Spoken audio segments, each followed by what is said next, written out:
Good evening. 3 stories today about what happens when the first answer doesn't hold. Kane has stopped chasing the record he once wanted. A vaccine keeps cancer away, though no one yet knows for how long.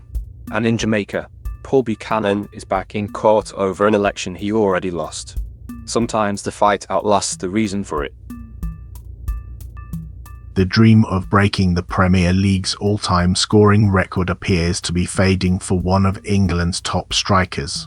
Harry Kane says the itch to return from Germany and chase down that milestone isn't as strong as it once was. He left Tottenham for Bayern Munich in 2023. Kane scored 213 goals in the English top flight during his time there. That leaves him 47 goals short of Alan Shearer's record. Shearer still holds the all-time mark in the Premier League, but Kane now suggests he's settled in Germany. The ambition to come back and overtake that tally has cooled. Adom Online reported this.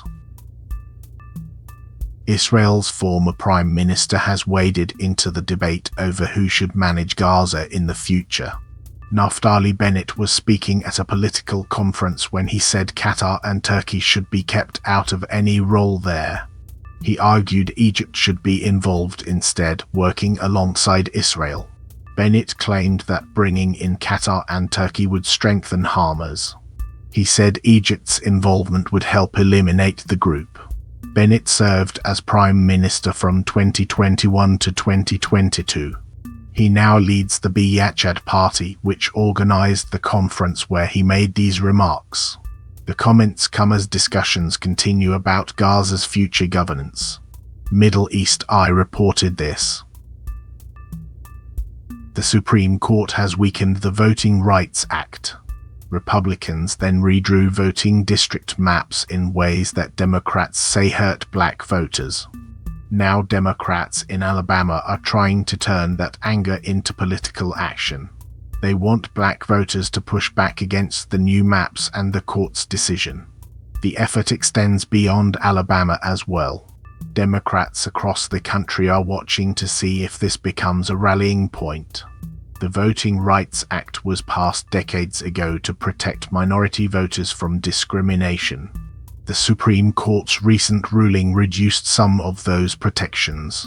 That opened the door for states to change their districts with less federal oversight. New York Times reported this. A major trial has begun in the United States over whether social media platforms are deliberately designed to hook young users. 4 American states are suing Meta in court. They claim the company made Facebook and Instagram addictive on purpose to keep children using them. Meta denies the accusations.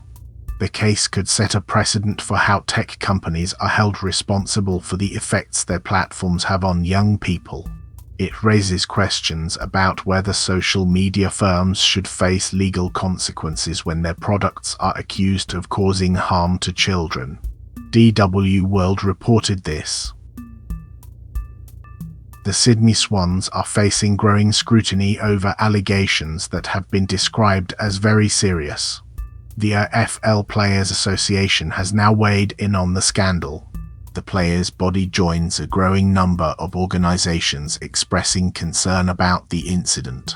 Club sponsors and player sponsors both acknowledged what happened on Wednesday. The nature of the allegations has not been detailed, but the response from multiple parties suggests the matter has significant implications for the league. The Players Association represents footballers across all clubs. Their involvement indicates the issue extends beyond just the Swans organisation itself. ABC Australia reported this. The Players' Union calls the Sydney allegations very serious. Swans are watching too. In Jamaica, Paul Buchanan wants the September election in West Central declared void and run again.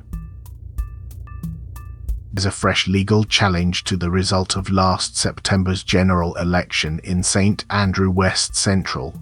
Paul Buchanan has filed a constitutional motion in the Supreme Court. He wants the poll declared void and a fresh election ordered. Prime Minister Andrew Holness won the seat in September. Buchanan filed the claim on Friday. He's listed as the first claimant. The second is Everton Sands, who worked as an outdoor agent and driver. The Director of Elections and the Attorney General are named as defendants in the case. Jamaica Gleaner reported this. A medical doctor from Upper St. Andrew has pleaded guilty to defrauding several Jamaican banks of approximately $600 million. Chloe Dowett was convicted in the St. Catherine Circuit Court last week. She's 30 years old and lives in Cherry Gardens. The court found her guilty on 8 counts. 7 of those were connected to an elaborate mortgage loan and real estate scheme. The 8th count related to her licensed firearm. Court officials disclosed the conviction to the Gleaner. Dowett was sentenced on July 24th. Jamaica Gleaner reported this. A Nigerian footballer has been cleared to play in European competition tomorrow night. 20-year-old defender Vince Osuji will be available for his new club Tromsø when they face Brighton and Hove Albion in the UEFA Europa Conference League. Osuji is a former Nigeria under-17 international. He joined the Norwegian side from Club Brugge in Belgium, where he'd spent the previous 18 months. He never made a senior appearance for the Belgian top division club. OwnGoal Nigeria reported this. A South Korean rocket test has been cut short after the vehicle went off course. The company Innospace launched its rocket called Sebit on Thursday, but the flight had to be terminated early when controllers saw it wasn't following the right path. Innospace is a space startup based in South Korea. This was meant to be the first test flight for the rocket. The company confirmed the problem on Thursday but hasn't said what went wrong or how far the rocket traveled before the test was stopped. Yonhap reported this. A new vaccine has shown promising results in stopping cancer from coming back.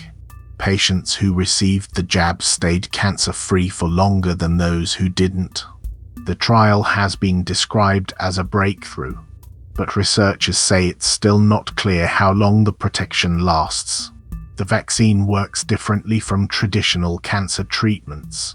It's designed to help the body's immune system recognize and fight cancer cells that might return after initial treatment. The findings offer hope to patients who face the constant worry of their disease returning after they've been treated. BBC News reported this.